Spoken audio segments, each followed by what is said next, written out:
최상목 대통령 권한대행 부총리 겸 기획재정부 장관 최상목 대행의 대국민 담화문이 나왔습니다. 저희 기자들이 좀 주요 내용을 정리해서 자막으로 또 전해드릴 텐데요. 글이 길지 않기 때문에 제가 대독을 해드리겠습니다. 최상목 대행이 이제 대통령 권한 대행이기 때문에 대통령의 대국민 담화이기도 합니다.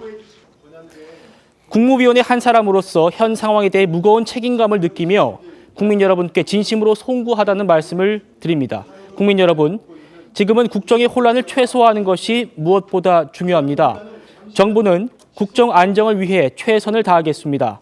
굳건한 안보, 흔들림 없는 경제, 안정된 치안 질서 등 국가의 안위와 국민의 일상이 흔들리지 않도록 전력을 다하겠습니다. 공직자 여러분께 당부드립니다. 나라가 어려울수록 국민 전체에 대한 봉사자인 공직자의 역할이 중요합니다. 안정적인 국정 운영을 위해 각자의 자리에서 한치의 소홀함 없이 맡은 바 책임을 다해 주시기 바랍니다. 국민 여러분, 대한민국은 그간 크고 작은 위기를 슬기롭게 극복해 왔습니다. 나라가 다시 한번 어려움에 처했지만 국민 여러분의 성숙한 시민의식과 정부의 책임 있는 대응이 합쳐진다면 지금의 위기도 능히 이겨낼 수 있으리라 확신합니다. 국정 혼란을 극복하기 위해 정부도 총력을 다하겠습니다. 자, 윤 대변인님, 최상목 권한대행의 첫 대국민 담화문입니다. 어떻게 들리셨습니까? 네, 지금 상황에서 권한을 이어받은 대통령 권한대행으로서 하실 말씀 적절히 잘 하신 거로 생각합니다. 그런데 저 마음이 얼마나 무겁겠습니까? 저희가 계속 얘기를 하지만 이런 상황까지 벌어지라고는 아무도 예상을 못했죠. 대통령 탄핵이 있은 것이 12월 14일입니다. 오늘 날짜 역산을 해보면 2주일이 채 되지 않았어요. 그 사이에 국무총리까지 탄핵이 되고 경제부총리가 대통령 권한대행으로서 역할을 해야 한다. 지금 국민들의 마음, 또 뭐 우리 경제 상황, 대외 신인도, 우리를 바라보는 외국의 시각, 모든 것이 다 엉망이 됐고 이렇게 될 경우에 민주당 논리대로라면 헌법재판관 임명 문제가 본인들의 뜻대로 되지 않을 경우에는 최후의 순간까지 국무위원들 순차적으로 다 권한대행 한 번씩 맡은 다음에 탄핵해서 딱 한 명 남을 때까지 아니면 그 이후까지도 생각한다는 거예요. 이 논리를 어떻게 깰 수 있을까? 결국 민주당에서 계속 탄핵만 남발하면서 아무런 정치력도 발휘하지 못하는 국회의석 절대 과반을 갖고도 아무것도 못하고 있는 이 상황에 대해서 여야 공의, 민주당뿐만이 아니라 이거 꼭 고민하고 남은 기간 동안에 빨리 국회에서 해결책을 찾아야 한다고 저는 생각합니다. 알겠습니다. 최상목 대통령 권한대행의 대국민 담화 전문 제가 전해드렸습니다. 잠시 뒤에 11분 뒤면 NSC를 소집합니다. 최상목 대행의 첫 육성도 저희가 생중계로 전해드릴 테니까요. 저희 정치다와 함께 계속하시면 좋겠습니다. 자, 이렇게 최상목 대행 체제가 출범했지만 이 체제도 언제까지 갈지 장담하기 힘든 상황입니다. 오늘 기자회견 뒤에 기자들이 최상목 대행에게 앞으로 헌법재판관 어떻게 할 건지 입장을 물어봤습니다. 거기에 대해서 이렇게 말했답니다. 만약을 물어보셨는데 이게 이제 대행이 된다면 이었으니까요. 근데 됐습니다. 그 대행의 역할은 제한적이라는 말이 많더라. 이 말밖에 드릴 수 없다. 권한대행의 역할은 권한대행보다 더 제한적일 수밖에 없다. 이렇게 또 해석이 됩니다. 먼저 송 대변인께 발언 기회 드리죠. 어떻게 들으십니까?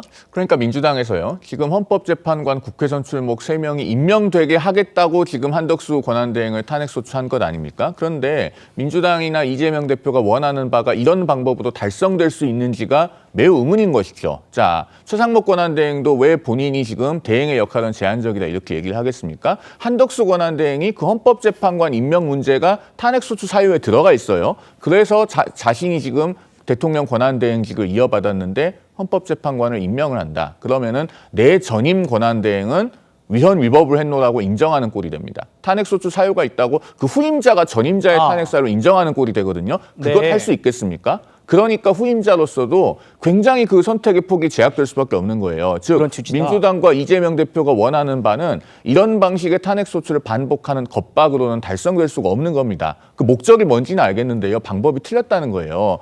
겁박보다 정치가 할 수 있는 게 훨씬 많고 겁박은 정치를 이길 수가 없습니다. 지금이라도 민주당과 이재명 대표가 수권 세력을 자임하려면은 정치를 복원하는 데 힘을 쏟아야 됩니다. 탄핵소추로는 이 목적을 달성할 수 없다는 거 다시 한번 강조해서 말씀드립니다. 예, 이 제한적이라는 말이 송 대변인 말씀처럼 내 전임자가 한덕수 대행이 그거 안 했다고 탄핵됐는데 내가 지금 그걸 하게 되면 내 전임자가 불법을 저질렀다는 걸 인정하는 꼴이 되기 때문에 나는 제한적일 수밖에 없다. 결국 나도 헌법재판관 임명할 수 없다는 취지로 읽히기 때문에 민주당이 지금 반발하고 있습니다. 윤석열이 내란을 일으키지 않았다면 나라가 이렇게까지 풍비박산 나지는 않았을 것입니다. 민주당이 탄핵해서 환율이 폭등한 것이 아니라 권성동이 내란을 선동해서 환율이 미친 듯이 치솟는 것 아닙니까? 미친 짓을 옹호하는 자들은 뭡니까? 쿠데타와 내전이 일상인 후진국을 원하는 것입니까? 최상목 부총리는 헌법재판관 임명과 상설특검 추천 의뢰, 김건희 특검으로 정치적 불확실성을 제거하십시오. 이 경제 위기를 벗어나는 가장 최선의 방법입니다. 자, 박 대변인, 민주당 당원존 같이 보시죠. 한덕수 탄핵 전에 최상목을 국회로 불러서 계약서를 써야 한답니다. 계약서. 어떤 계약서냐? 헌법재판관 임명하겠다라는 계약서. 사전에 그의 책임을 계약서를 명시화해라. 이런 게 지금 민주당 당원 게시판에 나오는 겁니다. 뭐 권한 대행자를 민주당이 준다는 취지인가요? 어떻게 해석하시나요? 사실 당원 게시판에 소위 네티즌 혹은 민주당 당원이 개인적인 의견을 내비친 것으로 보이기는 한데 사실 참 반헌법적이고 망국적인 발상이다라고밖에 볼 수가 없습니다. 왜냐하면 이것은 사실상 이제 국무위원들 혹은 이제 대통령 권한대행이자 이제 사실상 대통령 대리인 격이지 않겠습니까? 목줄을 채워놓고 국회 권력으로 쥐고 흔들겠다. 사실상 행정부를 민주당이 장악해야 한다라는 이건 사실 부적절한 야욕을 드러낸 것이다라고 볼 수 있겠는데 더 큰 문제는 이게 그 민주당 당원 개인의 의사가 아닐 수 있다라는 것이죠. 실제 이 노종명 원내대변인이 그런 식으로 아예 국무회의를 무력화시켜서 법안을 통과시키는 족족 발효시키겠다라는 식의 얘기를 실제로 한 것이 아니겠습니까? 그러니까 자꾸 민주당이 무슨 비상계엄이라는 것을 일종의 원죄론처럼 얘기를 하는데요. 저희 국민의힘도 비상계엄에 대해 찬성하는 사람 없습니다. 다만 이 어떤 사고도 이 100대 0의 과실이 발생하지는 않습니다. 그러니까 지금 이 3년 동안 민주당이 그 임기 초반부터 대통령 탄핵 당선인 시절부터도 탄핵을 부르짖으면서 이 사태까지 끌고 오에 있어서 과연 어떤 과실이 있느냐. 그게 지금 이 권한대행 탄핵 사태로 아주 그냥 명명백백히 드러나고 있는 것이죠. 그러니까 그런 이 민주당의 행정권을 향한 야욕 그리고 이런 부적절한 처신들. 그러니까 이런 데서 과연 국민들께서 이 사태의 과실을 몇 대 몇으로 볼 것이냐. 그리고 그 지점에 있어 오늘 민주당이 정말 큰 실책을 저질렀다. 저는 그렇게 평가하겠습니다.